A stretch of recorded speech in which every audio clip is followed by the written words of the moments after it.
قرآن مجید کا 17واں پارہ ہے، سورۃ الانبیاء ہے۔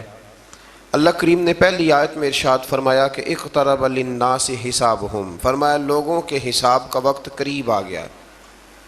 وہم فی غفلۃ معرضون، اور وہ ابھی بھی غافل ہو کر منہ پھیر رہے ہیں، غفلت میں منہ پھیر کے پھر رہے ہیں، حالانکہ اقترب للناس حسابہم، ان کے حساب کا وقت قریب آ گیا۔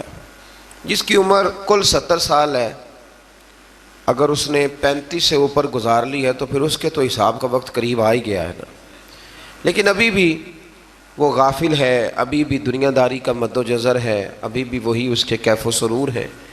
فرمایا غافل نہ بنو، جو دم غافل سو دم کافر، سانو مرشد اے ہو پڑھایا۔ دیکھیں نا، ایک آدمی مجبور ہوتا ہے اور ایک غافل ہوتا ہے، ان دونوں میں فرق ہے۔ ایک شخص کہتا ہے کہ رستے میں آتے ہوئے حادثہ پیش آ گیا تھا، خدا نہ خواستہ، تو یہ مجبوری ہے، اور ایک یہ کہتا تھا کہ میں نا رستے میں کہیں کھڑا ہو گیا تھا، دھیان لگ گیا تھا، اس پر غصہ ہے۔ غفلت نہ ہونا چاہیے۔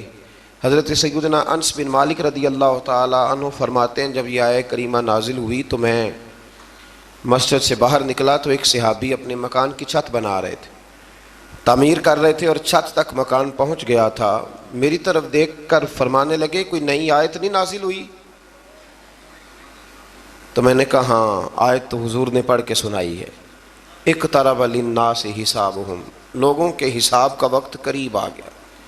وہم فی غفلۃ معرضون، اور وہ ابھی بھی اعراض کر رہے ہیں، منہ پھیر رہے ہیں اپنی غفلت میں۔ فرماتے ہیں جب میں نے انہیں یہ آیت سنائی نا، تھوڑی دیر کے لیے وہ خاموش ہو گئے، چپ کر گئے، پھر وہ نیچے اترے، انہوں نے ہاتھ جھاڑے اور مسجد نبوی کی طرف بڑھ گئے۔ تو میں نے کہا کہاں جا رہے ہو، مکان نہیں بنانا؟ تو فرمانے لگے تمہیں نے تو کہا ہے کہ حساب کا وقت آ گیا ہے، ابھی تو تم نے آیت سنائی ہے، تو اب میں مکان بناتا رہوں؟ اب تیاری کرتے اللہ کی بارگاہ میں حاضر ہونے، اب تیاری کرتے۔ ایک بات ہمارے بزرگ فرمایا کرتے تھے، وہ کہتے تھے لوگ نوکری سے بھی ریٹائر ہو جاتے ہیں، گھر کے کام کاج سے بھی ریٹائر ہو جاتے ہیں، ایک وقت ایسا آتا ہے کہ من پسند کھانوں سے بھی بندہ ریٹائر ہو جاتا ہے، معدہ ہی برداشت نہیں کرتا، کھا ہی نہیں سکتا۔ فرمایا کرتے تھے دعا کرو اللہ ہمیں گناہوں سے ریٹائر ہونے کی توفیق عطا کرے، وہ اصل چیز ہے، اس سے بھی ہم ریٹائر ہو جائیں۔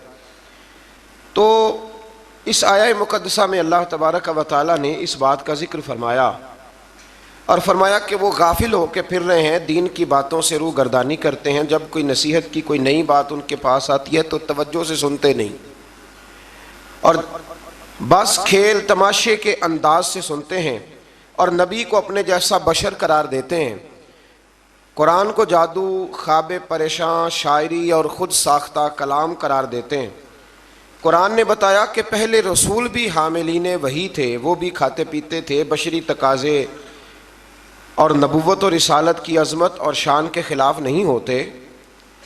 اس کے بعد پچھلی قوموں کی سرکشی اور ان پر نازل کیے جانے والے عذاب کے آنے پر ان کے اقرار جرم اور ندامت کے رائے گاہ جانے اور ان کے نیست و نابود ہونے کا ذکر ہے۔ آیت نمبر 22 سے لے کر اللہ تعالیٰ نے تقریباً آیت نمبر 24 تک پھر اپنی وحدانیت کے دلائل بیان فرمائے، زمین و آسمان کی تخلیق، صبح و شام کا آنا جانا، ان باتوں کا پھر سے ایک دفعہ ذکر فرمایا۔ آیت نمبر 25 میں فرمایا کہ ہر رسول کی طرف اس امر کی وحی کی جاتی رہی کہ اللہ وحدہ لا شریک ہے، اور صرف وہی عبادت کے لائق، اللہ کے علاوہ کوئی عبادت کے لائق۔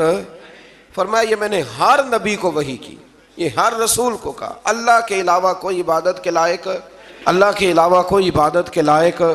بڑا ہی پسند ہے یہ جملہ اللہ کو، لا الہ الا اللہ، یہ اللہ کے علاوہ کوئی لائق عبادت ہے ہی نہیں۔ آیت نمبر 30 سے اللہ تعالیٰ نے تخلیق کائنات کے سلسلے کو بیان کرتے ہوئے فرمایا کہ آسمان اور زمین بند تھے تو ہم نے ان دونوں کو کھول دیا، اور ہم نے پانی سے ہر جاندار چیز بنائی۔ دروازے بند بھی ہم نے کھولے ہیں، اور ہر جاندار چیز ہم نے پانی سے بنائی ہے۔ پھر آیت نمبر 35 میں قانون قدرت بیان کیا کہ ہر نفس نے موت کا ذائقہ چکھنا ہے، یعنی ہر ذی حیات پر موت آئے گی، جو زندہ ہے وہ مرے گا بھی، الاشیاء تعریف بازدادها، چیزیں اپنی ضدوں سے پہچانی جاتی. دن ہے تو پھر رات بھی آئے گی، صبح ہے تو شام بھی ہوگی. اسی طریقے سے یہ یاد رکھیے گا کہ اگر کوئی زندہ ہے تو اس پر موت بھی آئے گی. آگے چل کے بتایا کہ قیامت اچانک آئے گی، حیرت زدہ کر دے گی، نہ کوئی اسے رد کر سکے گا اور نہ کسی کو مہلت دی جائے گی، اچانک آ جائے گی. آیت نمبر 42 سے اللہ کے سوا جتنے بھی معبود ہیں سب کی نفی کر دی گئی. آیت نمبر 46 میں فرمایا کہ جو لوگ عذاب کا مطالبہ کرتے ہیں اگر ان کو اللہ کے عذاب کا جھونکا بھی لگے، ہلکی سی ہوا بھی لگے، تو یہ اپنے ظالم ہونے کا اعتراف کر لیں. اللہ اکبر. آیت نمبر 47 میں فرمایا کہ قیامت کے دن عدل کا ترازو قائم ہوگا اور کسی پر کوئی ظلم نہیں ہوگا. ہر ایک کا رائی کے دانے کے برابر بھی کوئی عمل ہوا تو وہ ریکارڈ پہ آئے گا. آیت نمبر 51 سے ایک بار پھر ابراہیم علیہ السلام کا ذکر ہے کہ وہ اپنے چچا اور قوم کو بت پرستی پر ملامت کرتے رہے اور کہتے رہے کہ اللہ کی قسم تمہارے پیٹھ کے پھیرنے کے بعد جانے کے بعد تو میں تمہارے بتوں کے ساتھ خفیہ تدبیر کروں گا. تدبیر بڑی شاندار کی حضرت ابراہیم نے. جب قوم ساری میلے پہ چلی گئی نا تو آپ نے کلاڑا لیا اور چھوٹے سارے بت کاٹ دیے. ایک ہوتا ہے محبوب سے محبت کرنا اور ایک ہوتا ہے محبوب کے دشمن سے نفرت کرنا، یہ بھی بڑا ہی ضروری ہے. اللہ اکبر. یہ بھی جب بدر کی جنگ ہوئی نا تو اب رشتہ دار ایک دوسرے کے آمنے سامنے تھے. حضرت ابو عبیدہ بن جراح ان کے والد آئے تھے مقابلے میں بیٹے کے، رشتہ دار آمنے سامنے تھے. تو وہاں ایک جملہ ہے تاریخی جو حضرت عمر فاروق نے فرمایا، ایک تاریخی جملہ ہے یہ، محبوب کے دشمن سے عداوت رکھنا. اعلیٰ حضرت فرماتے ہیں دشمن احمد پہ شدت کیجیے، ملحدوں سے کیا مروت کیجیے، اور شرک ٹھہرے جس میں تعظیم حبیب، اس برے مذہب پہ لعنت کیجیے. ہماری بھائی زمین ہی کوئی نہیں تو کسی کا رٹا کیا ہوگا، جائیداد ہی نہیں تو جھگڑا کیا ہے. جھگڑا تو صرف اتنا ہی ہے کہ محبوب کے بارے میں کچی بات نہ کرو، کمزور بات میں اتنی سی بات ہے. وہ کسی نے کہا تھا سیاست دے جھگڑے اساں چھوڑ دیتے تے دولت دے جھگڑے اساں چھوڑ دیتے، محبت دا جھگڑا ہے چھڑا کوئی نہیں سکتا. یہ محبت دا جھگڑا ہے، یہ چھڑا کوئی نہیں سکتا. تو حضرت عمر فاروق نے بڑا تاریخی جملہ کہا، فرمانے لگے یا رسول اللہ صلی اللہ علیہ وسلم یہ لوگ ایک دوسرے کے رشتہ دار آمنے سامنے ہیں تو پریشانی ہو رہی ہے، حضور آپ حکم کریں، میرا ماموں بھی آیا ہے یہاں لڑنے کے لیے تو آپ مجھے حکم دیں میں ماموں کی گردن لے کے آتا ہوں. آپ ہمیں حکم دیں، خود ہم اپنے رشتہ داروں کو ہاتھوں سے قتل کریں گے، اس لیے کہ ہمارے نزدیک رشتہ وہی ہے جو محمد عربی کی محبت والا رشتہ ہے. تو یہ یاد رکھ لیں کہ یہ بھی ایک بہت بڑا اعزاز ہے کہ آپ کو دشمن پر غصہ ہے. وہ بھی عجیب انسان ہے جسے دشمن پہ غصہ ہی نہ آئے. اللہ نے قرآن میں کہا، میں سورہ توبہ میں آپ کو سنا آیا ہوں کہ فرمایا محبوب یہ منافق تیرے بے ادب ہیں، تو اگر 70 بار بھی کہے گا تو میں پھر بھی ان کو معاف نہیں کروں گا. اللہ سے بڑا تو رحم کرنے والا کوئی نہیں نا، اللہ سے بڑا تو کوئی نہیں نا. تو اگر رب کچھ لوگوں پہ جلال کرتا ہے تو یہاں بہت سارے لوگوں کو زیادہ انسانیت نظر آنے لگ جاتی. وہ کہتے ہیں جی انسان ہے، او خدا کے بندے انسان وہ ہوتا ہے جو رسول اللہ کا ادب کرتا ہے صلی اللہ ہو. تو حضرت ابراہیم کو بڑا ہی غصہ تھا. یار آپ تھوڑا سمجھیں، یہ ایک ایسا پہلو ہے جس کی بڑی ضرورت ہے یہاں، آپ غور فرمائیں. علامہ اقبال نے کہا یہ دور اپنے ابراہیم کی تلاش میں ہے، صنم کدا ہے جہاں لا الہ الا اللہ، اور بہار ہو کے خزاں لا الہ الا اللہ، خودی کا سر نہاں لا الہ، خودی ہے طے کے فضاں لا الہ الا اللہ. تو اب وہ بت کیا کر سکتے تھے؟ اللہ کے پیغمبر کا غصہ دیکھیں، فرمایا میرے رب کے شریک بنتے ہو، حالانکہ بت بنے ہوئے ہیں نا بت.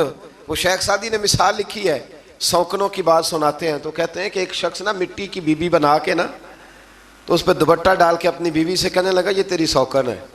تو شام کو واپس گھر آیا تو اس نے مٹی کی عورت بھی ساری توڑ ڈالی تھی. یہ غصہ ہوتا ہے نا اپنے شریک پہ. تو کہا حضرت ابراہیم نے میرے رب کے شریک بنتے ہو تو سارے چھوٹے چھوٹے بت توڑ دیے، پاش پاش کر دیا، اور جو بڑا بت تھا اس کی گردن پہ کلاڑا رکھ دیا. تو شام کو وہ آئے تو کس نے کیا یہ حال؟ تو کہنے لگے اسی نے کیا جو روز ان کے بارے میں ہمیں بتلاتے تھے. بلایا حضرت ابراہیم کو تو حضرت ابراہیم فرمانے لگے بڑے ہی بیوقوف ہونا، بڑے ہی بیوقوف ہونا، ان خداؤں کو پوجتے ہو جو اپنے آپ کو نہیں بچا سکے، بڑے ہی پاگل ہو نا تم، بڑے ہی پاگل ہو. اور پھر کہنے لگے کہ وہ جو تمہارا بڑا معبود جس کو تم مانتے ہو نا معاذ اللہ، اس کی گردن پہ میں نے کلاڑا رکھ دیا، اسی سے پوچھ لو کس نے مارا ہے. تو وہ کہنے لگے بت تو نہیں نا بولتے. تو فرمانے لگے آؤ پھر میرے رب کا کلمہ پڑھو، جو بولتا ہے تو پھر قرآن کی آیتیں ارشاد فرما دیتا ہے۔ اب کافر کا یہ حال ہے کہ دلیل سے لوگ عاجز آ جاتے ہیں تو لڑائی کرتے ہیں۔ انہوں نے کیا کیا؟ انہوں نے کہا پکڑو اسے آگ میں ڈال دو، آگ جلائی، اور اس کی وسعت اتنی زیادہ تھی کہ اوپر سے کوئی پرندہ بھی گزرتا تھا نا تو وہ بھی نیچے گر جاتا تھا جل کے۔ میلوں تک آگ جلائی، کس کے لیے؟ ایک بندے کے لیے، اس لیے کہ نمرود کو پتا تھا بندہ تو ایک ہے پر اس کے پیچھے طاقتیں خدائی ہیں، اور آگ میں ڈالا حضرت ابراہیم کو۔ اے آگ ابراہیم پہ ٹھنڈی بھی ہو جا اور سلامتی والی بھی ہو جا۔ یہاں مفسرین نے لکھا ہے اگر خالی ٹھنڈی ہونے کا کہا جاتا تو زیادہ ٹھنڈی ہو جاتی، تو اللہ نے فرمایا زیادہ ٹھنڈی نہ ہونا، سلامتی والی ٹھنڈی ہونا، جس ٹھنڈک کو برداشت کیا جا سکے۔ تو ان کے تو معبود بھی اپنے آپ کو معاذ اللہ نہ بچا سکے، اور جناب ابراہیم کے رب نے انہیں بچا لیا۔ پھر نمرود کلمہ پڑھ گیا تھا، حضرت ابراہیم آگ سے نکل آئے نا، پڑھ گیا تھا کلمہ، ختم اللہ علی قلوبہم۔ کچھ لوگوں کو اللہ نے سزا دی ہے کہ ان کے دلوں پر مہر لگا دی۔ آیت نمبر 78 سے حضرت داؤد اور سلیمان علیہ السلام کے ایک مقدمے کا ذکر ہے، جس میں حضرت داؤد نے فیصلہ کیا تو جناب سلیمان علیہ السلام نے اس کے برعکس فیصلہ کیا۔ تو اللہ تعالیٰ نے فرمایا کہ ہم نے سلیمان علیہ السلام کو صحیح فیصلہ کرنے کی سمجھ عطا فرمائی ہے۔ دونوں باپ بیٹا تھے نا، تو فرمایا ہم نے سلیمان کو صحیح فیصلہ کرنے کی سمجھ عطا کی ہے، اور ہم نے دونوں کو قوت فیصلہ اور علم عطا کی۔ اب یہاں بات سمجھنی ہے، ایک نے فیصلہ ٹھیک کیا ہے اور ایک کے فیصلے کو قرآن نے ٹھیک قرار، لیکن اللہ فرماتے ہیں قوت فیصلہ ہم نے دونوں کو دی ہے اور علم بھی ہم نے۔ تو اس کا مطلب یہ ہوا کہ پھر امام شافعی، امام اعظم، امام مالک اور امام احمد بن حنبل، فیصلے کی قوت اللہ نے سب کو عطا فرمائی۔ کسی نے کوئی فیصلہ کر دیا اور کسی نے کوئی فیصلہ کر دیا، تو یہ اجتہادی معاملات ہیں، جو جس کے پیچھے بھی چلے گا اللہ اسے رائے ہدایت ہی عطا فرمائے گا۔ تو اس سے یہ بات بھی معلوم ہوئی کہ ایک عدالت اگر فیصلہ کرے تو دوسری میں نظر ثانی کے لیے مقدمہ لے جانے کی اجازت ہے، یہ بھی اس سے ایک بات ثابت ہوتی ہے۔ اس کے بعد اللہ تعالیٰ نے داؤد علیہ السلام کے معجزات کا ذکر فرمایا ہے، یعنی پہاڑوں کا ان کے تابع ہونا، پہاڑوں اور پرندوں کا ان کے ساتھ مل کے تسبیح پڑھنا، اور جنگ سے حفاظت کے لیے ان کا زرہ بنانا، اسی طرح ہوا کو سلیمان کے تابع کرنا علیہ السلام، اور جو ان کے حکم سے ان کے تخت کو ہوا میں اڑا کر لے جاتی تھی، اور جنات کو ان کے تابع کرنا، وہ ان کے حکم سے کام کرتے تھے۔ جنات بھی، جن بھی تابع ہوتے ہیں اللہ کے نبیوں کے۔ جب نبی پاک طائف سے واپس آئے تھے تو حضور پریشان تھے، تو جنوں کی جماعت نے آ کے کلمہ پڑھا، کہا یا رسول اللہ اگر وقتی طور پر انسان نہیں مانتے تو ہم تو حاضر ہیں نا، ہمیں کلمہ پڑھا دیں۔ تو جن رسول اللہ کے غلام بنے۔ تو حضرت سلیمان کا تخت بھی ہوا میں اڑتا تھا۔ کبھی کسی زمانے میں لوگ اس پر اعتراض کرتے تھے کیسے اڑ سکتا ہے، جب سے جہاز اڑنے لگ گیا ہے نا، اب سائنسدانوں نے اس پہ اعتراض کرنا چھوڑ دیا ہے، باقی بھی ساری چیزوں پہ چھوڑ جائیں گے آہستہ آہستہ۔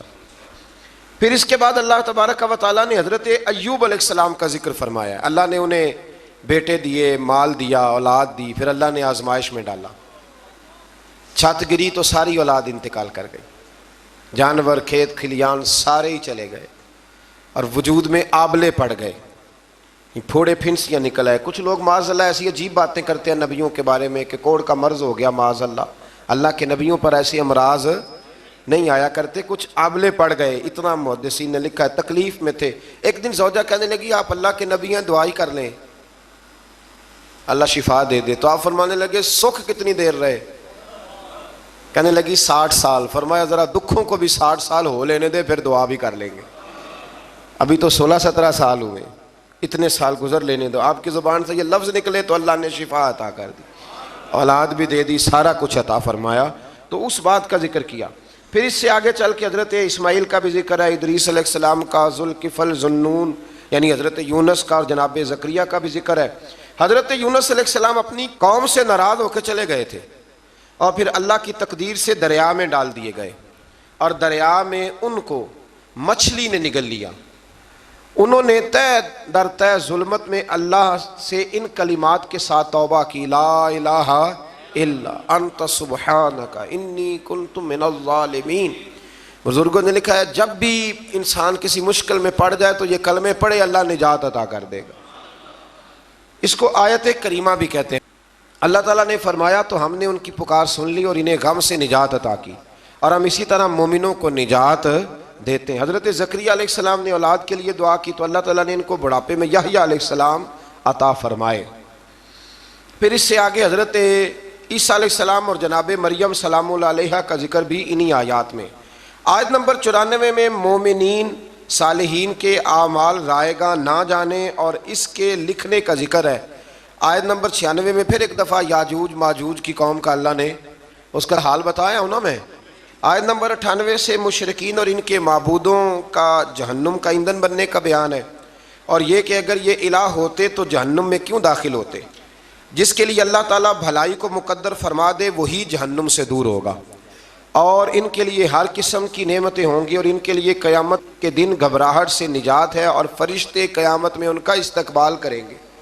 اللہ اکبر۔ سورۃ الانبیاء کی آخری رکوع میں آیت نمبر 107 میں اللہ تبارک و تعالیٰ نے اپنے حبیب کریم صلی اللہ تعالیٰ علیہ وسلم کو ایک بے مثل اور بے مثال اعزاز سے نوازا اور ارشاد فرمایا وَمَا أَرْسَلْنَاكَ إِلَّا رَحْمَةً لِّلْعَالَمِينَ۔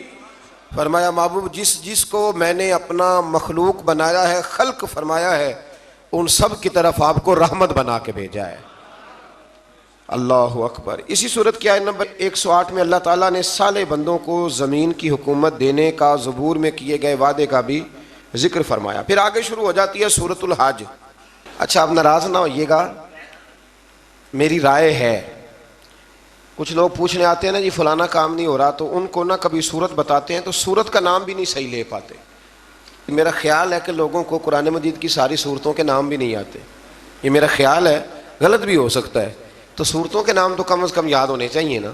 ایک صاحب کو میں نے کہا کہ سورہ ممتحنہ پڑھا کریں تو کہنے لگے یہ تو میں نے آپ سے سنا ہے، تو یہ تو درست نہیں ہے نا جی کہ ہمیں وہ چیزیں جن کا دروازے کا نام بھی نہ آئے گا تو اندر کیسے داخل ہوگی، اتنا تو ہونا چاہیے کہ نہیں ہونا چاہیے۔ سورہ حج شروع ہوتی ہے، اس کی پہلی آیت میں اللہ تعالیٰ نے تقوی کا حکم دیتے ہوئے قیامت کی ہولناکیوں کو بیان کیا کہ قیامت ایک زلزلے کے طور پر برپا ہوگی، اور اس کا منظر اس قدر دہشت ناک ہوگا کہ دودھ پلانے والی مائیں اپنے دودھ پیتے بچوں کو بھول جائیں گی، فراموش کر دیں گی، ہر حاملہ کا حمل ساکت ہو جائے گا، لوگ مدہوش نظر آئیں گے جبکہ وہ مدہوش نہیں ہوں گے، لیکن اللہ کے عذاب کی شدت کے باعث ان کی یہ کیفیت ہوگی۔ اللہ تعالی ہمیں اس دن محبوب کریم کے جھنڈے کے نیچے جگہ عطا فرمائے۔ آیت نمبر 3 سے بتایا کہ بعض لوگ بغیر علم کے اللہ کے متعلق جھگڑا کرتے ہیں اور اس سرکش شیطان کی پیروی کرتے ہیں جس کے متعلق لوح محفوظ میں لکھا جا چکا ہے کہ جو اس کو دوست بنائے گا وہ اس کو گمراہ کر دے گا اور اس کو بھڑکتی ہوئی آگ کے عذاب کی طرف لے جائے گا۔ آیت نمبر 5 سے اللہ تعالیٰ نے حشر و نشر کی صحت اور امکان پر تخلیق انسانی اور پھر انسانی عمر کے مراحل کا ذریعے استدلال فرمایا ہے۔ آیت نمبر 9 میں عذرائے تکبر، جو لوگ تکبر کے طور پر اپنی گردن موڑنے والے شخص کا ذکر کرتے ہوئے فرمایا کہ یہ اللہ کی راہ سے گمراہ کرنے والا ہے، اس باعث اس کے لیے دنیا میں ذلت ہے اور قیامت کے دن جلانے والا عذاب ہے، اور یہ اس کی ان بد اعمالیوں کی سزا ہے جو اس نے آگے بھیجی، بے شک اللہ بندوں پر ظلم کرنے والا نہیں ہے۔ نبی پاک علیہ السلام نے فرمایا جو دنیا میں تکبر کرتے ہیں قیامت کے دن اللہ انہیں چیونٹیوں کی شکل میں مسخ کر دے گا۔ اللہ تعالیٰ عاجزی کی توفیق عطا فرمائے۔ آیت نمبر 11 سے ان لوگوں کا ذکر کیا کہ جن کا مقصود دنیاوی مفادات ہیں، اگر انہیں کوئی بھلائی مل جائے تو وہ دین پر مطمئن ہو جاتے ہیں، اور اگر کوئی آزمائش آ جائے تو منہ کے بل پلٹ جاتے ہیں۔ ایسوں نے ایسے ہی دنیا اور آخرت کا نقصان سمیٹا، ایسے لوگ ان کی عبادت کرتے ہیں جو نہ انہیں نقصان پہنچا سکتے ہیں اور نہ ہی نفع دے سکتے ہیں، یہ دور کی گمراہی ہے۔ پھر آیت نمبر 17 میں فرمایا کہ دنیا میں بظاہر اہل ایمان یہود صابی عیسائی آتش پرش اور شرک کرنے والے ملے جلے سے ہیں، اللہ قیامت کے دن ان سب کے درمیان فیصلہ فرمائے گا، بے شک اللہ ہر چیز پر نگہبان ہے۔ آیت نمبر 18 میں بتایا کہ جو کچھ آسمانوں اور زمینوں میں ہے، سورج چاند ستارے پہاڑ درخت چوپائے اور بہت سے انسان اللہ ہی کے لیے سجدہ کرتے ہیں، اور بہت سے وہ بھی ہیں جن پر عذاب مقدر ہو چکا، اور جس کو اللہ ذلیل کرے گا تو اسے پھر کوئی عزت دینے والا نہیں ہے۔ بس یہ دعا کریں اللہ پردہ پوشی عطا فرمائے، اور اللہ جو عزت دے تو اپنی بارگاہ ناز سے دائمی عزت عطا فرمائے۔ آیت نمبر 19 سے مومنین اور کفار ہر دو فریق کا ذکر ہے۔ کفار کے لیے دردناک عذاب اور مومنین کے لیے اخروی نجات اور نعمتوں کا ذکر ہے۔ آیت نمبر 25 سے فرمایا کہ جن لوگوں نے کفر کیا اور اللہ کے راستے سے اور اس مسجد حرام سے روکنے لگے جس کو ہم نے لوگوں کے لیے مساوی بنایا، خواہ وہ مقامی ہو یا باہر سے آئیں، جو اس مسجد حرام میں ظلم کے ساتھ زیادتی کا ارادہ کرے گا ہم اس کو دردناک عذاب چکھائیں گے۔ اگر اللہ تعالیٰ کسی گروہ کو وہاں حکومت دے دو تو اس کو یہ حق نہیں پہنچتا کہ وہ دوسروں کو ذلیل کرے۔ یہ اللہ نے قرآن میں بیان کر دی، فرمایا جو مسجد حرام میں کسی کے ساتھ ظلم اور زیادتی کرے گا اللہ اسے دردناک عذاب دے گا۔ ہم یہاں بیٹھ کے کم سے کم بات کرتے ہیں، آپ کو پتہ ہے معتدل بات کرتے ہیں، ہماری خواہش نہیں ہوتی، ہم اپنی بات کرتے ہیں، کسی کو چھیڑتے نہیں، لیکن کیا وہاں بیٹھے لوگوں کا بھی تو یہ حق بنتا ہے کہ نہیں بنتا کہ وہ بھی کوئی اختلافی بات نہ کریں؟ یا اگر کوئی بات کرنی ہے تو پہلے پوچھ لیں، لیکن اگر وہ ہمارے بزرگوں کے نام اس طرح لے کے توہین ہو، توہین یعنی نام لیتے وقت وہ توہین کے لب و لہجے کو اختیار کریں تو یہ ظلم ہے، یہ زیادتی ہے، یہ ایک جبر ہے۔ یعنی باقی امیر ملکوں کے لوگ اگر گروپوں کی شکل میں آئیں تو وہ ٹھیک ہے، لیکن اگر غریب ملک کے 4-5 لوگ کٹھے آ جائیں تو وہ کٹھے رہ سکتے؟ یہ ظلم ہے، یہ زیادتی ہے۔ اللہ تبارک و تعالیٰ صبح قیامت اس کا حساب لے گا۔ رب کریم نے قرآن میں بیان فرما دیا ہے، اللہ تعالیٰ سمجھنے کی توفیق عطا فرمائے۔ جب آپ کسی قوم سے اس کے بارے میں پوچھیں گے، مطلب آپ نے منشور پوچھنا ہے پاکستان کا، الحمدللہ سارے مزدور قابل عزت ہیں، تو منشور آپ ریڈی والے سے پوچھیں گے کہ بتائیں پاکستان کی تحریک جب چل رہی تھی تو منشور دستور کیا تھا؟ اس کو پتہ ہے بیچارے کو کیا، اس کو تو روزی روٹی تو فرصت نہیں۔ تو آپ اس شعبے کے بندے سے بات کریں۔ آپ نے جب اہل سنت کا عقیدہ پوچھنا ہے تو آپ کسی جاہل کو پکڑ کے پوچھیں گے، کسی ان پڑھ بندے کو پوچھیں گے؟ ایک جاہل آدمی کو کھڑا کر لیا جاتا ہے، اس سے پوچھتے ہیں جی فلانی فلانی بات بتا، تو وہ بیچارہ کیا بتائے گا؟ اگر آپ میں اخلاقی جرت ہے تو پھر آپ اس طرح کریں کہ جو کسی مذہب کے نمائندے ہیں ان کے سامنے آ کے بات کریں اور ان سے آپ دلائل لیں اور نظریہ پوچھیں۔ دیکھیں نا، ایک صاحب نے مجھ سے سوال کیا کہ آپ کہتے ہیں نبی پاک ہر جگہ موجود ہے، میں نے کہا تمہیں کس بیوقوف نے کہا؟ ہم تو یہ نہیں کہتے، ہم تو کہتے ہیں حضور اپنے مزار میں حیات ظاہری میں ہیں اور ساری دنیا کو اس طرح دیکھتے ہیں جس طرح اپنے ہاتھ کی ہتھیلی کو دیکھتے ہیں، اور جہاں چاہتے ہیں حضور تشریف لے جاتے ہیں۔ یہ ہم نے کب کہا ہے کہ اپنے وجود کے ساتھ نبی پاک ہر جگہ حاضر و ناظر ہے؟ اتنا بڑا جھوٹ لوگ بولتے ہیں۔ ایک بڑا سیاںا میانا بندہ ہے ایک جماعت کا، اس کی کتاب میرے پاس ہے، اس نے لکھا ہے کہ یہ جو لوگ ہیں یہ اپنے پیر کو چھوٹا خدا مانتے ہیں۔ کبھی کہا ہے کسی نے؟ کیا فضول بات ہے، آپ مسلمانوں کے ذمہ وہ باتیں لگائیں گے جن کا دور دور تک کوئی تعلق ہی نہیں، اور پھر آپ کو ڈرنا چاہیے اللہ تعالیٰ سے۔ اسی طرح ایک صاحب ایک دفعہ مجھے ایک فلائٹ میں مل گئے، میں ملک سے باہر جا رہا تھا تو لمبا سفر تھا، تو لمبا سفر طرح فلائٹ لمبی ہوتی ہے تو بندے تھک جاتے ہیں، پھر وہ کوشش کرتے ہیں کوئی بندہ ملے جس کے ساتھ کوئی پونا گھنٹہ گپ شپ لگ جائے۔ تو اس نے مجھے دیکھ لیا، آ گئے، کہنے لگے جی آپ حضور کو عالم الغیب مانتے ہیں؟ میں نے کہا مننا میں وہاں تے پتہ تینوں ہے۔ یہ جی فلسفہ ہے نا بھائی، جو مانتا میں اس کا پتہ مجھے ہونا چاہیے، مانتا میں ہوں اور پتہ۔ میں نے کہا میں مانتا ہوں کہ آپ، کہنے لگے نہیں آپ، تو میں نے کہا ہم حضور کو عالم الغیب نہیں مانتے، ہم نبی پاک کا علم غیب مانتے ہیں۔ حضور کا علم غیب، وہ علم غیب جو انہیں اللہ نے عطا فرمایا ہے، اللہ کا دیا ہوا علم غیب۔ عالم الغیب تو اللہ ہے۔ اب ایک سادے آدمی سے اگر وہ کہے گا نا آپ حضور کو عالم الغیب مانتے ہیں، تو بیچارے کو نہیں پتا کہ عالم الغیب کیا ہوتا ہے، علم غیب اور عالم الغیب میں فرق، تو وہ بیچارہ کہہ دے گا کہ بھائی ہاں ہم مانتے ہیں۔ اب وہ ان پڑھ ہے، اس کو اس بات کی خبر نہیں ہے۔ وہ اگر تھوڑا سا جانتا ہوتا تو فوراً آپ کی بات کو پکڑتا، کہتا نا یہ ہمارا عقیدہ ہی نہیں، یہ ہمارا نظریہ نہیں ہے۔ تو اس لیے سمجھ لیں۔ اسی طرح سے ایک بیان کاٹ کے لے آیا جی فلاں عالم نے کہا ہے کہ اللہ کے سوا کوئی مددگار نہیں، تو میں نے کہا بالکل ٹھیک ہے، اللہ کے سوا کوئی مددگار، اللہ کے سوا کوئی مددگار۔ تو جو جنگ بدر میں دین کے مددگار بنے تھے، جو جنگ احد میں دین کے مددگار بنے تھے، وہ کیا تھا؟ وہ اللہ کی مدد تھی، اللہ نے بندوں کے ذریعے کرائی تھی۔ اسی طرح کی اللہ کی مدد ہوتی ہے۔ تو یہ جتنے غریب ہیں، الحمدللہ مسلمان بڑی سخاوت کرتے ہیں، رمضان میں دیتے ہیں نا غریبوں کو، تو مدد کون کر رہا ہے ان کی؟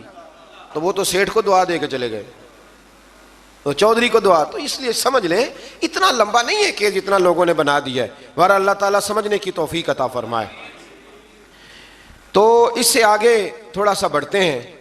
تو اللہ تبارک و تعالیٰ نے آیت نمبر 27 سے حضرت ابراہیم علیہ السلام کو حکم دیا کہ لوگوں میں بلند آواز سے حج کا اعلان کر دیں، وہ آپ کے پاس دور دراز رستوں سے پیدل اور ہر دبلے اونٹ پر سوار ہو کے آئیں گے۔ حضرت ابراہیم نے ایک پتھر پر کھڑے ہو کے ندا کی، اللہ اکبر، اے لوگو اللہ نے تمہارے اوپر حج فرض کر دیا ہے۔ اللہ تعالیٰ نے یہ ندا ان سب کو سنا دی جو ابھی مردوں کی پشتوں میں اور عورتوں کے رحموں میں تھے، اور ان سب نے اس ندا کا جواب دیا جو اللہ کے علم میں ہے۔ قیامت تک حج کرنے والے تھے، ان سب نے ماؤں کے پیٹوں سے بھی کہا لبیک، باپوں کی پشتوں میں بھی کہا، اور بعض نے لکھا ہے جتنی دفعہ کسی نے لبیک کہا اتنا ہی حج کرنے جائے گا۔ پتہ نہیں اب ہم نے کتنی دفعہ کہا ہے۔ دعا فرمائے اللہ زیادہ ہی توفیق عطا فرمائے، زیادہ اللہ موقع۔ آپ اخلاص کے ساتھ آواز دیں۔ میں کہا کرتا ہوں ہمارے ذمہ اذان پڑھنا ہے، گن پوائنٹ پہ لوگوں کو نمازی بنانا ہماری ذمہ داری۔ حضرت ابراہیم نے اس وقت آواز دی، حضرت ابراہیم نے بغیر لاؤڈ سپیکر کے آواز دی، تو رب نے ماؤں کے رحموں میں بھی آواز پہنچا دی۔ میں بڑا آدمی تو نہیں ہوں، چھوٹا ہوں، اور بڑا چھوٹا ہوں، اور یہ بات صرف آپ لوگوں کے سامنے نہیں کہتا، میں محسوس کرتا ہوں، میں اس کا قائل ہوں۔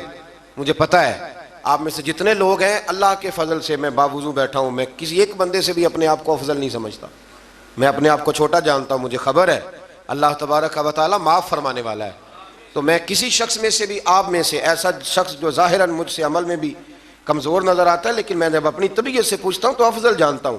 لیکن ہم نے چھوٹی سی مسجد میں بیٹھ کے دین کی بات شروع کی، کبھی کبھی نا دنیا کے آخری کونے سے بھی لوگ ہمیں فون کر لیتے ہیں، یعنی ایسے ایسے ملک کا نام لیتے ہیں کہ جو میں نے کبھی سنا بھی نہیں ہوتا، ایسے ایسے ملک کا نام لیتے ہیں۔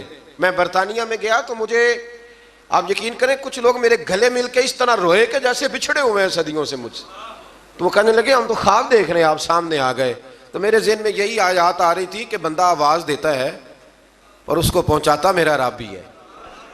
بندہ کمزور ہے، وہ آواز دیتا ہے تو پہنچانا اللہ تبارک و تعالیٰ کے ذمہ کرم پہ ہے۔ اللہ تبارک و تعالیٰ اخلاص کی توفیق دے اور ریاکاری سے محفوظ فرمائے۔ آیت نمبر 28 میں مقررہ ایام یعنی یوم نحر اور بعد کے دنوں میں قربانی کرنے کا حکم دیا گیا ہے۔ ایام نحر عید کا پہلا، دوسرا اور تیسرا دن۔ آیت نمبر 29 میں ایسی نظروں کو پورا کرنے کو حکم دیا گیا ہے جو معصیت پر مبنی نہ ہو، اور اللہ کے گھر کے طواف کا بھی حکم ہے۔ آیت نمبر 31 میں اللہ تعالیٰ کے ساتھ شریک قرار دینے والوں کی مثال کو اس طرح بیان کیا گیا ہے کہ ایسا شخص گویا آسمان سے گرا، پھر اسے مردار خور پرندے نے جکڑ لیا، یا آندھی نے اس کو کسی دوسری جگہ پھینک دیا۔ آیت نمبر 32 میں فرمایا کہ جس نے اللہ کی نشانیوں کی تعظیم کی تو بے شک یہ دلوں کا تقویٰ ہے۔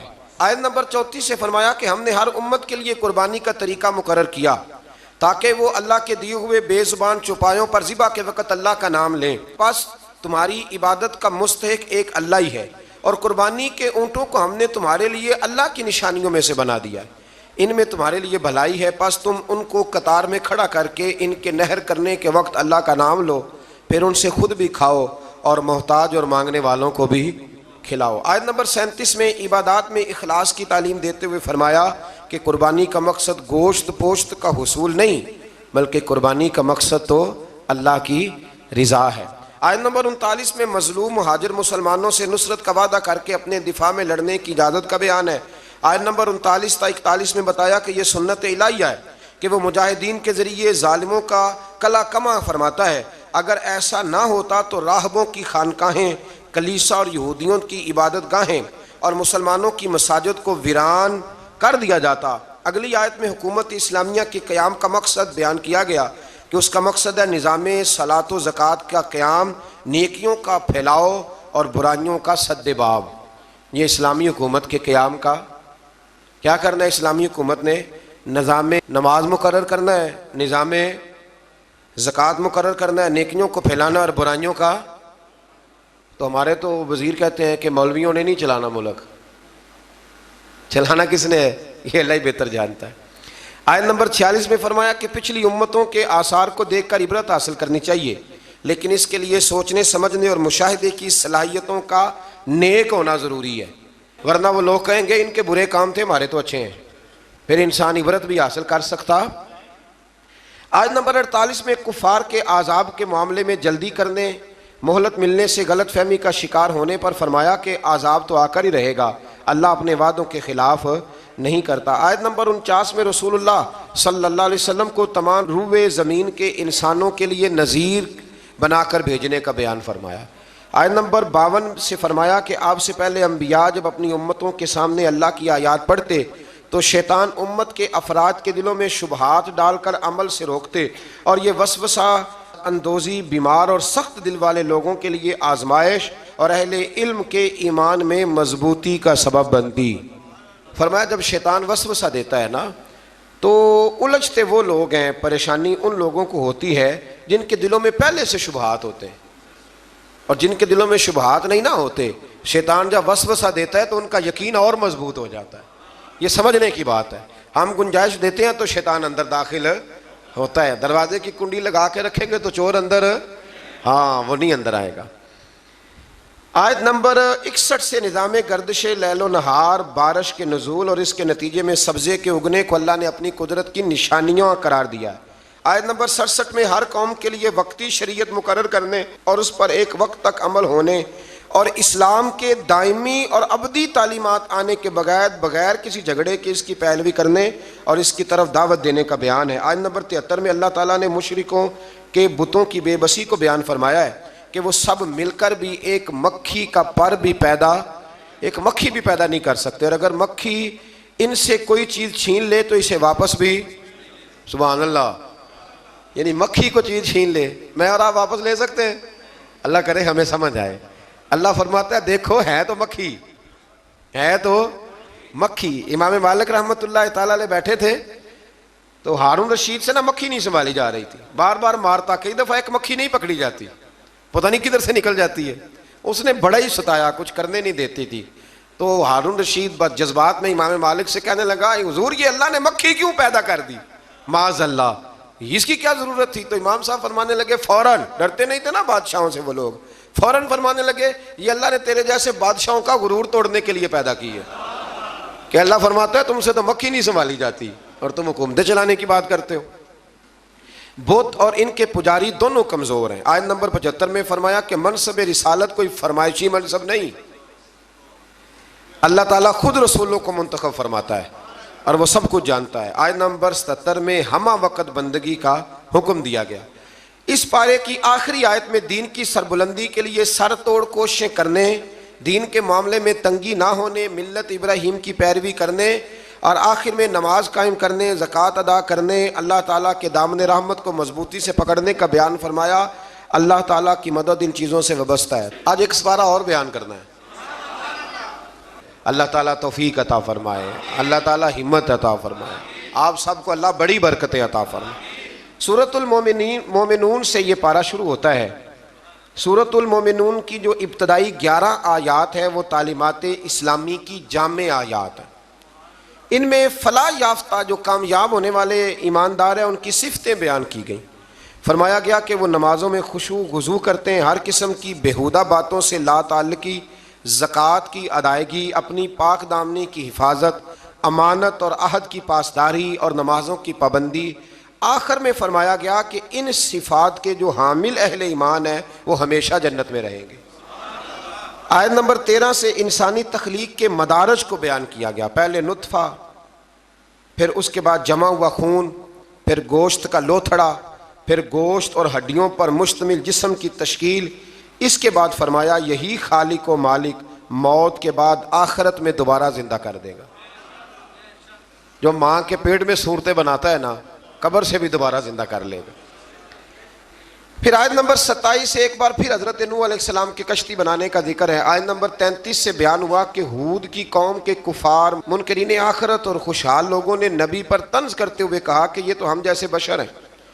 اللہ تعالیٰ نے پھر ان کی ہلاکت کا بیان فرمایا، اور پھر اللہ تعالیٰ نے حضرت موسیٰ اور ہارون کی بعثت کا بھی ذکر کیا، اور قوم موسیٰ کی سرکشی جو پچھلے پاروں میں گزر گئی اس کا بھی یہاں اللہ نے دوبارہ ذکر فرمایا۔ آیت نمبر 52 سے دین اسلام کے ایک ہی دین ہونے، فرقہ بازوں کا اسلام کی وحدت کو پارا کرنے اور ان کے جو امیر لوگ ہیں ان کے خوش فہمی میں مبتلا ہونے کا بیان بھی فرمایا گیا۔ آیت نمبر 56 سے فرمایا کہ وہ اہل ایمان جن کے دلوں میں خشیت الہی ہے، جو شرک نہیں کرتے، جو اللہ کی راہ میں عاجزی کے ساتھ خرچ کرتے، اور جنہیں قیامت پر ایمان ہے وہی لوگ نیکیوں میں جلدی کرتے ہیں اور سبقت کرتے ہیں۔ آیت نمبر 64 میں کفار کی پکڑ اور اس پر ان کے چلانے کا بیان ہے۔ اس کا سبب یہ ہے کہ یہ اللہ تعالیٰ کی آیات سے روگردانی کرتے، تکبر اختیار کر کے قرآن کو افسانہ کہہ کے بکواس کرتے تھے۔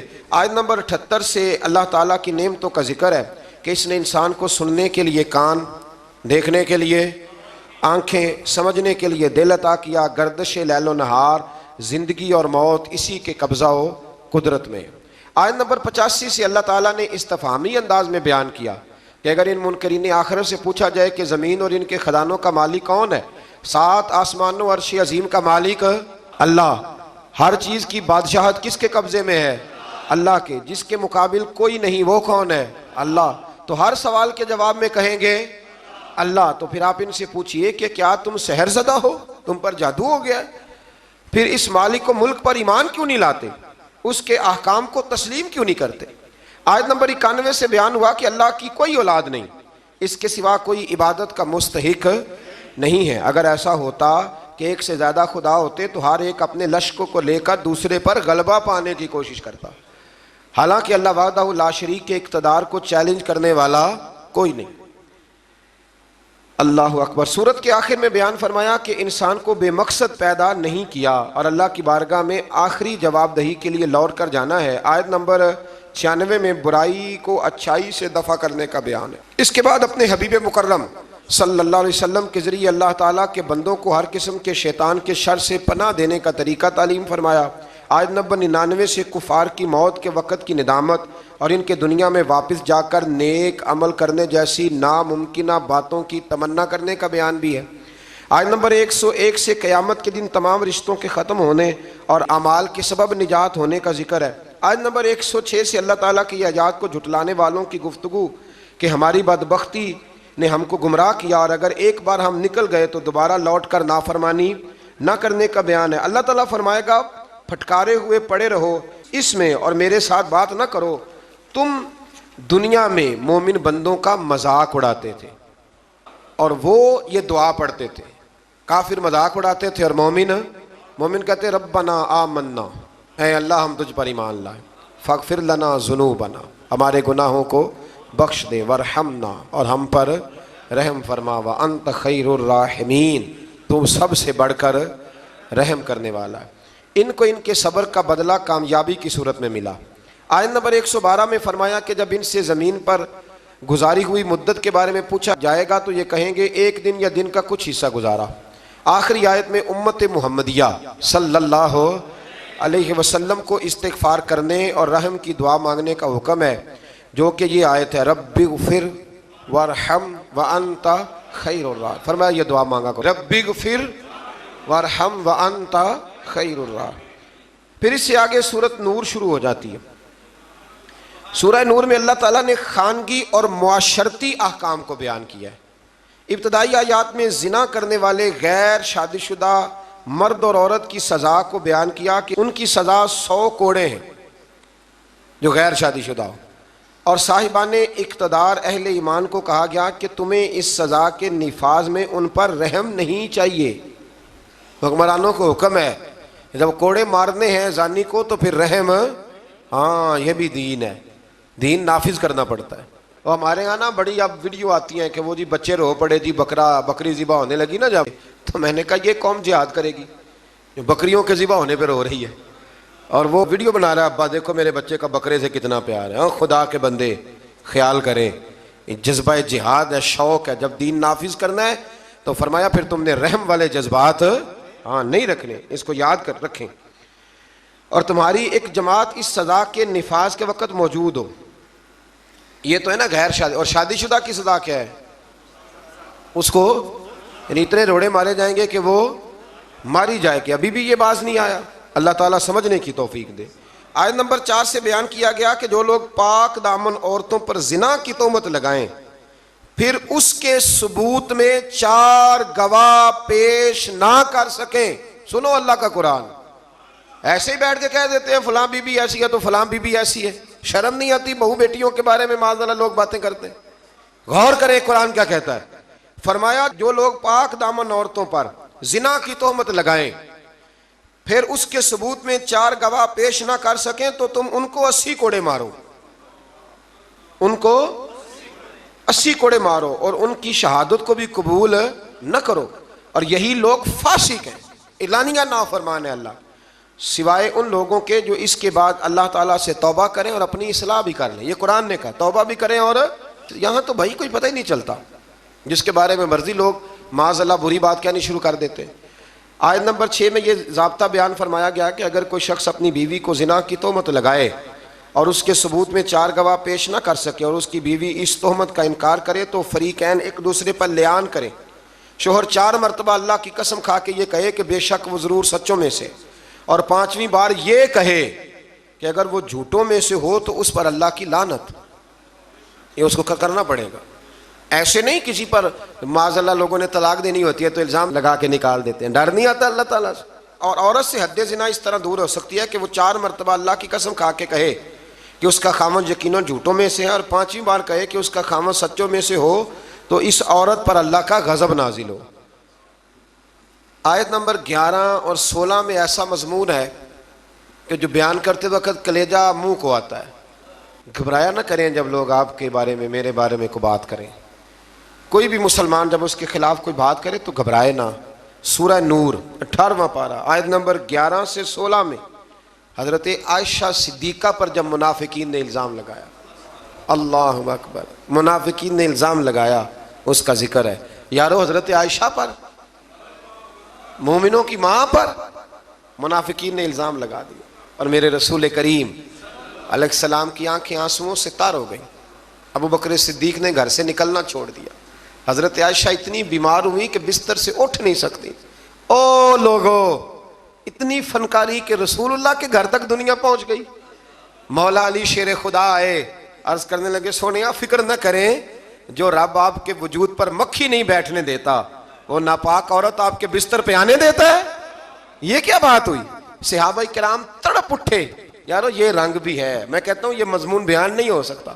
میں نے کہا تھا مخلوق تو فنکار ہے اس درجہ کے پل بھر میں، سنگے در کعبہ سے بھی اصنام تراشے، تم کون ہو کیا چیز ہے داغے کبابی، لوگوں نے تو مریم پہ بھی الزام تراش۔ لوگ باز آتے۔ پھر حضرت عمر فاروق اٹھے اور کہا ھذا بہتان عظیم، یہ چھوٹا الزام نہیں، یہ بڑا الزام ہے۔ تو اللہ نے پھر اسی طرح سورہ نور کی آیت نمبر 11 سے 16 میں حضرت عائشہ صدیقہ پر، اللہ مومنوں کی ماں کو ہم سے راضی فرمائے، بڑا درجہ ہے اس پاک عورت کا، بڑا مرتبہ، ساری جوانی رسول اللہ کے دین کے نام کر گئی، بڑی خدمت کری، بڑی نوکری کری، بڑا کام کیا۔ حضرت مجدد الفسانی رحمت اللہ علیہ فرماتے ہیں جب میں حضور کے لیے سال ثواب کرتا نا، وہ چیز پکاتا ختم شریف، تو میں حضور کے اہل بیت کو صحابہ کئیوں کے نام لیتا، کئیوں کے نہ لیتا، سب کے لیے بھی نہیں جاتے۔ کہتے ہیں میں کئیوں کے نام لیتا لیکن کوئی معاذ اللہ بغض دعوت نہیں، ویسے میرے منہ سے نا حضرت عائشہ کا نام کبھی نکلا ہی نہیں، نہ میں نے لیا۔ تو کہتے ایک دن مجھے رسول کریم کی زیارت ہوئی تو حضور نے فرمایا تو میری عائشہ کا نام ہی نہیں لیتا، تجھے پتہ نہیں میں روٹی عائشہ کے گھر کھاتا ہوں اور تمہارے سالے ثواب ہی نہیں کرتا، وہ میرے لیے کھانے پکاتی ہے، میں اس کے گھر کھانا کھاتا ہوں۔ اور یہ وہ میرے محبوب کی پیاری زوجہ ہے کہ حضور نے فرمایا عائشہ میرے نکاح میں آنے سے پہلے حضرت جبریل نے مجھے تیرا نقشہ دکھایا تھا، گویا تیری فوٹو دکھائی تھی، اور فرمایا عائشہ جب تو مجھ سے راضی ہوتی ہے تب بھی مجھے پتہ چل جاتا، اور جب تو ناراض ہوتی ہے تو تب بھی پتہ چل جاتا۔ حضرت عائشہ کہنے لگی حضور میرے ماں باپ قربان ہو، آج بتائیں تو صحیح آپ کو کیسے پتہ چلتا ہے؟ تو حضور فرمانے لگے جب تو مجھ سے راضی ہوتی ہے نا تو کہتی ہے مجھے رب محمد کی قسم، اور جب تو ناراض ہوتی ہے تو کہتی ہے مجھے رب ابراہیم کی قسم۔ فرمایا رب ابراہیم کا بھی ہے، لیکن جب تو میرے نام سے رب کریم کو پکارتی ہے تو لگتا ہے آج تو بڑی راضی ہے۔ رسول کریم علیہ السلام کا وہ پیار، وہ محبت، 40 سال حضور کے بعد وہ حیات رہی، چوتھا حصہ دین میرے رسول کریم کا امت کو انہوں نے پہنچایا۔ حضرت فاطمہ کی شان میں حدیثیں حضرت عائشہ صدیقہ نے بیان فرمائی، حضرت عائشہ نے، جناب خدیجۃ الکبریٰ کے تذکرے حضرت عائشہ نے ہمیں بتائے۔ اتنی سچی بی بی کے بارے میں بات کرتے ہو، یاد رکھو صبح قیامت بھی یہ ساری ام المومنین میرے محبوب کے ساتھ جنت میں موجود ہوں گی۔ دعا فرمائے اللہ ہمیں ان ماؤں کا صدقہ خیرات عطا فرمائے۔ تو آیت نمبر 11 سے 16 میں حضرت عائشہ صدیقہ پر جو منافقین نے تہمت لگائی اس کی جانب اشارہ فرمایا اور ان چیزوں کا سد باب کیا جو معاشرے کے بگاڑ کا باعث ہو سکتی ہیں. جن منافقین نے یہ تہمت لگائی تھی ان کا پردہ فاش کیا. جو مسلمان منافقین کے بجھائے ہوئے حسین جال میں پھنس گئے تھے ان پر عتاب فرمایا اور ان کو تنبیہ کی وہ آئندہ ہوشیار رہیں اور منافقین کے کہنے پر نہ آئے. منافق مسلمانوں کی عزت و ناموس کو برباد کرنے کے در پہ، اس لیے مسلمانوں کے لیے جائز نہیں کہ وہ سنی سنائی بات کو آگے بڑھا دیں، بلکہ مومن مردوں اور مومن عورتوں کو اپنوں کے متعلق، یہ اللہ فرماتا ہے، اپنوں کے متعلق نیک گمان کرنا چاہیے. اور اگر تہمت لگانے والے اس تہمت پر 4 گواہ نہ لائیں تو وہی اللہ کے نزدیک جھوٹے ہیں. اور اگر دنیا اور آخرت میں تم پر اللہ کا فضل اور اس کی رحمت نہ ہوتی تو تم نے جس تہمت کا چرچا کیا تھا اس کی وجہ سے تمہیں بہت بڑا عذاب پہنچتا. تم نے اس کو سنتے ہی یہ کیوں نہ کہا کہ ایسی بات کرنا ہمارے لیے جائز نہیں. اے اللہ تو پاک ہے اور یہ بہت ہی سنگین بہتان ہے. یہ بہت ہی، میں کہتا ہوں منافقین نے کیا تو ظلم، پر دیکھیں پھر اللہ نے حضرت عائشہ کی برات قرآن میں بیان فرما دی اور سورہ نور اتری حضرت عائشہ کی برات کے لیے. نام بھی کیا ہے؟ سورہ نور. آیت نمبر 19 سے یہ فرمایا کہ جو لوگ یہ چاہتے ہیں کہ ایمان والوں میں بے حیائی کی بات پھیلے ان کے لیے دنیا اور آخرت میں دردناک عذاب ہے. آیت نمبر 21 سے فرمایا کہ اے ایمان والو شیطان کے قدم بقدم نہ چلو، کیونکہ جو شخص شیطان کے قدم بقدم چلے گا تو بے شک شیطان بے حیائی اور برائی کے کاموں پہ ابھارتا ہے. آیت نمبر 22 میں رشتہ داروں اور مسکینوں کی دل آزاری کے سبب ان پر خرچ کرنے سے ہاتھ نہ روکنے، معاف کرنے اور درگزر کرنے کا بیان ہے. یہ بھی سمجھنے والی آیت ہے. فرمایا کہ تم نے جب کسی پہ خرچ کرنا ہے تو اسے معاف بھی کرنا ہے اور درگزر بھی کرنا ہے. اگر عادتیں دیکھ کے خرچ کرو گے پھر تو کسی پہ بھی نہیں ہو سکتا. معاف کرو گے، درگزر کرو گے تو پھر ہی کسی کے ساتھ نیکی ہو سکتی ہے. آیت نمبر 23 سے پاک دامن بے خبر ایمان والی عورتوں پر بدکاری کی تہمت لگانے والوں کے لیے دنیا اور آخرت میں لعنت اور بہت بڑے عذاب کا بیان ہوا. جس دن ان کے خلاف ان کی زبانیں، ان کے ہاتھ، ان کے پاؤں گواہی دیں گے کہ وہ دنیا میں کیا کرتے رہے. اس دن اللہ تعالیٰ کے حق اور انصاف کے ساتھ ان کو پورا بدلہ دے گا. آپ ایک بات سمجھ رہے ہیں ان آیات میں؟ مرد پر الزام لگانے کی بات ہی کوئی نہیں ہو رہی. اس کا مطلب ہے دنیا میں زیادہ الزام زنا کا کس پہ لگتا ہے؟ اللہ تعالیٰ توفیق عطا فرمائے. ہے نا عجیب بات. وہ میرے پاس ایک صاحب آیا کرتے تھے تو انہوں نے پسند کی شادی کی ہوئی ہے. ایک دن مسئلہ پوچھنے آئے تو مسئلہ پوچھنے نہیں آئے، مجھے اطلاع دینے آئے. کہنے لگے کہ بہن کا قتل جائز ہے. میں نے کہا، اور بڑے سٹائل سے، خونخوار آنکھوں سے. میں نے کہا کیوں جی؟ کہنے لگے جی اگر وہ غلط ہو جائے تو مار نہیں دینی چاہیے.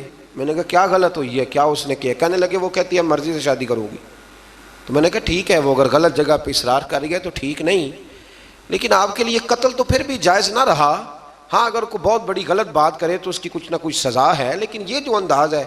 تو میں نے کہا وہ صاحب آپ نے بھی تو پسند کی ہے نا.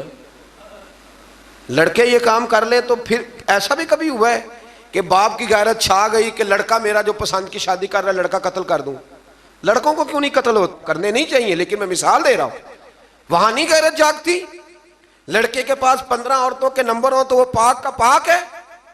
عورت بچی پر شک بھی گزر جائے، شک بھی، وہ جی طلاق ہو گئی. ہمارے پاس کیس آتے ہیں نا طلاق کیوں جی؟ اس کے موبائل پہ ایک میسج نکل آیا تھا کسی غیر کا، اس نے پوچھا تھا کیا حال ہے. تو میں نے کہا وہ ضروری ہے، کوئی تنگ کرنے کے لیے بھی تو ایسا کر سکتا ہے، لیکن 1 منٹ لگتا ہے.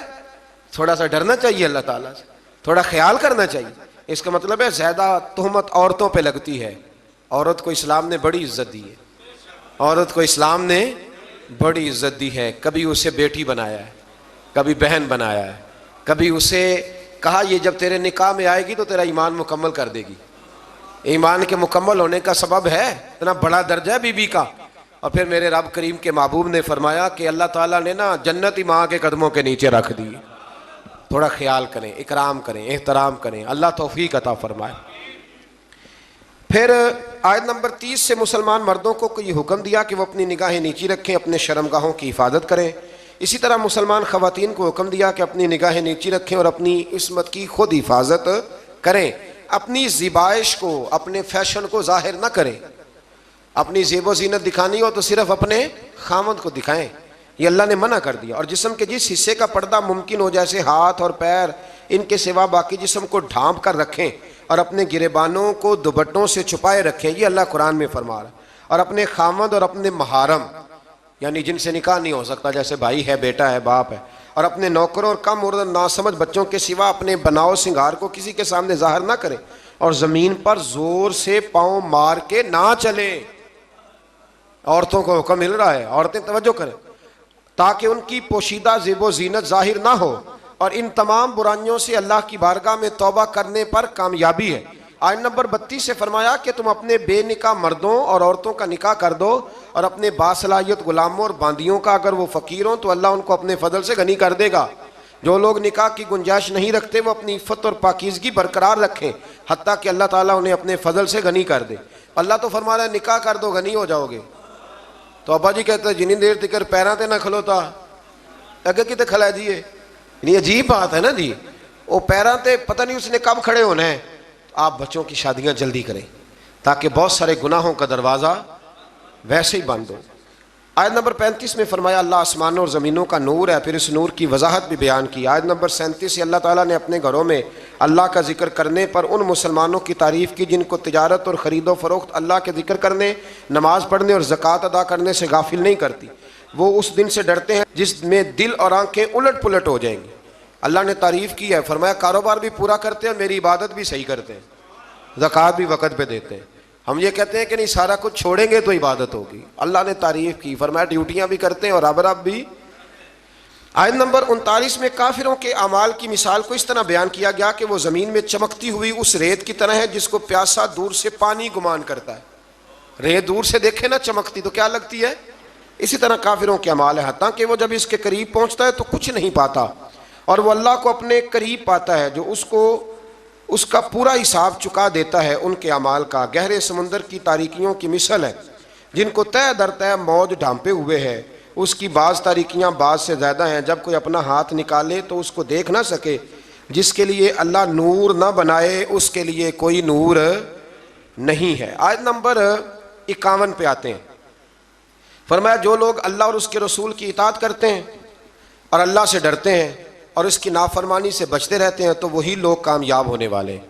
اس آیت کے بارے میں حضرت عمر فرمایا کرتے تھے یہ جوامع الکلم آیت ہے، اور ایک رومی جو نیا مسلمان ہوا تھا اپنے ایمان لانے کا سبب اسی آیت کا تمام کتب مقدسہ کی تعلیمات اور احکام کا جامع ہونا بیان فرمایا گیا۔ یہ ایک آیت کہ جو لوگ اللہ اور اس کے رسول کی اطاعت کرتے ہیں، اللہ سے ڈرتے ہیں اور نافرمانی سے بچتے ہیں، اللہ سے ڈرتے ہیں اور نافرمانی سے بچتے ہیں، یہ لوگ کامیاب ہیں۔ آیت نمبر 53 میں فرمایا کہ منافقین اللہ کی خوب پکی قسمیں کھا کے کہتے ہیں کہ وہ جہاد کے لیے ضرور نکلیں، بڑی پکی قسم کھاتے ہیں ہم جہاد کے لیے ضرور جائیں گے۔ آپ کہیں گے کہ زیادہ قسمیں نہ کھاؤ، تمہاری اطاعت کی حقیقت ہمیں معلوم ہے، آپ کہہ دیں ابھی ان سے کہ نہ کھاؤ زیادہ قسمیں، ہمیں پتہ ہے تم نے کتنا جانا ہے۔ آیت نمبر 55 میں اہل ایمان کو یہ بشارت دی کہ اللہ تمہیں زمین میں ضرور خلافت عطا کرے گا اور ضرور بالضرور اس دین کو محکم اور مضبوط کر دے گا۔ تم نماز قائم کرو، زکوٰۃ ادا کرو اور اخلاص کے ساتھ رسول کریم علیہ السلام کی اطاعت پر ڈٹے رہو، اللہ تمہارے خوف اور پریشانی کو حالت امن اور سکون سے بدل دے گا۔ آیت نمبر 58 سے پردے کے احکام کی وضاحت فرمائی کہ تمہارے نوکروں اور نابالغ بچوں کے لیے بھی 3 اوقات میں اجازت حاصل کرنی ضروری ہے۔ نماز فجر سے پہلے، ظہر کے وقت جب تم اپنے فالتو کپڑے اتار دیتے ہو، عشاء کی نماز کے بعد جب تمہارے لڑکے بلوغت کی عمر کو پہنچ جائیں تو ان کو بھی اجازت طلب کر کے آنا چاہیے جیسا کہ ان سے پہلے مرد اجازت طلب فجر سے پہلے، ظہر کے وقت، اس وقت بھی کچھ لوگ سویا کرتے تھے، اور عشاء کی نماز کے بعد جب بھی کوئی گھر میں جائے تو کیا کرے، کہتے اپنے گھر جان دی بھی اجازت لوا، ہاں وہیں تو اجازت لینی ہے، آپ اجازت لیں۔ جو بھی کسی کے آرام کا وقت ہو نا اس میں آپ بے دھڑک نہ چلے جائیں، اس لیے کہ نہ جانے کوئی کس حالت میں ہو، اللہ سمجھنے کی توفیق عطا فرمائے۔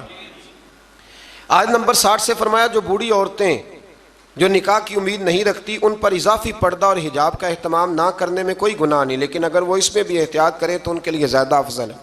ایسی بوڑھی عورت جو نکاح کے قابل نہ رہے اس پر حرج کوئی نہیں، لیکن کرے گی پردہ تو اس کے لیے بھی بہتر ہی ہے۔ یہاں بڑی جلدی لوگ اس سے گنجائش لے لیتے ہیں، جو میں نے کہا ہے اس پر غور کیجئے گا۔ آیت نمبر 61 میں معذور لوگوں اور دیگر مسلمانوں کو اپنے والدین، رشتہ داروں اور دوستوں کے گھر سے کچھ کھا پی لینے کی اجازت دی گئی ہے۔ اس کے بعد اکیلے اور مل کر کھانے کی اجازت ہے، اور گھر داخل ہوتے وقت گھر والوں کو سلام کرنے کا بیان ہے۔ پتر نہ سلام لوے تو وہ شامت آ جاندی، تین نہیں پتہ سلام لئیدا ہے، اگر ابا جی نہ لے تو چلے میں اگلی بات ہی نہیں کرتا چونکہ مسئلہ نہ بن جائے کوئی. ابا جی کو بھی تو لینا چاہیے سلام کے نہیں. بچے کہتے ہیں ہمیں لیکچر ملتے ہیں اور ابا جی خود سلام نہیں لیتے. میرا خیال ہے اگر ابا جی سلام لیں گے تو بچوں کو لیکچر دینے کی ضرورت ہے, وہ خود بخود سلام لے لیں گے. آیت نمبر 62 میں انتظامی آداب کا بیان فرمایا گیا. مومنین صرف وہی ہیں جو اللہ اور اس کے رسول صلی اللہ علیہ وسلم پر حقیقتاً ایمان رکھتے ہیں, اور جب وہ کسی مجتمع ہونے والی مہم میں رسول اللہ صلی اللہ علیہ وسلم کے ساتھ ہوتے ہیں تو ان کی اجازت کے بغیر کہیں نہیں جاتے. اے رسول صلی اللہ علیہ وسلم, جو لوگ آپ سے اپنے کام کے سلسلے میں اجازت طلب کرتے ہیں آپ ان میں سے جسے چاہے اجازت دیں اور ان کے لیے اللہ سے مغفرت طلب کریں. حضور چاہیں تو اجازت دیں اور چاہیں تو.